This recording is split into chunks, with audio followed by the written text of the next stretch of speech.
মহিলাদেরকে পেছনে থাকতে হয়, সেই জায়গায় এই স্বর্ণশিল্প, যেটা আমরা শুনলে অনেক মানুষ এখনো, কিছুক্ষণ আগে আমরা বক্তব্য শুনলাম ওনাদের থেকে, আমাদের আইনজীবী বললেন এই আমরা একটা ঈর্ষা চোখে তাকাই, কিন্তু যখন দরকার পড়ে, যখন একটা মন্দির করতে দরকার পড়ে, একটা আমাদের ঘাটাল মহকুমায় যদি আমরা বলি, ঘাটাল মহকুমা আজ এত উন্নত, এত ব্যবসা, এত বাণিজ্য, এই শিল্প স্বর্ণশিল্পীদের জন্যই কিন্তু সেটা সম্ভব হয়েছে অনেকাংশে। কিছু থেকে অনেক ওনারা অনেক ফান্ড দেন, অনেক সাহায্য করেন। এছাড়াও কোনো একটা সমস্যা, একটা গ্রাম, একটা এই বিশেষ বেশিরভাগ স্বর্ণশিল্পীরা গ্রাম থেকে সমস্ত কিছুই পেতেন, তাহলে ওনারাও হয়তো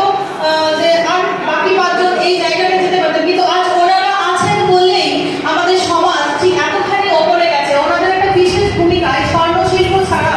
আমাদের এদের শুধু ঘাটাল মহকুমা কেন, গোটা পশ্চিমবঙ্গ জুড়ে যে একটা মানে অর্থ সংকট, এটা খানিকটা মেটায় এই স্বর্ণশিল্পী আমাদের যে